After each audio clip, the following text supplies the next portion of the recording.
মা মা বাবা, তুমি কি মাকে দেখেছো? না বাবা, আমি তোর মাকে কোথাও দেখি নাই। আচ্ছা। আরে রক্ত। কিছু না বাবা, এখানে ছাগলের চামড়া। আচ্ছা।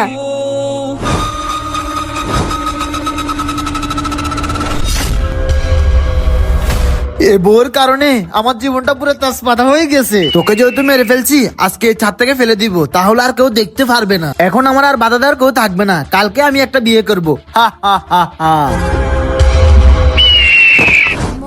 আরে মা, তুমি আমাকে রেখে কোথায় চলে গেলে? মা, তুমি তো আমাকে একা রেখে কোনোদিনও কোথাও যাওনি। তোমার জন্য আমার অনেক চিন্তা হচ্ছে। আচ্ছা, আমি নামাজটা পড়ে নি।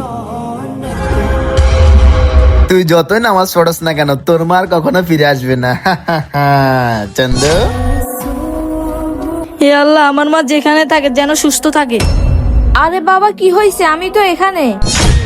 আরে মা, তুমি কোথায় চলে গেলে? তোমার জন্য আমার অনেক টেনশন হতেছে। বাবা, আমার কিছু হয় নাই। আরে এখানে তো আমার বউ ছিল, এগুলো আসলে কোত্থেকে? নামাজ ব্যক্তিকে আল্লাহ তাআলা কখনো নিরাশ করে না। বন্ধুরা, তোমাদের ধর্মের নাম কি? কমেন্ট বক্সে বলে যাও।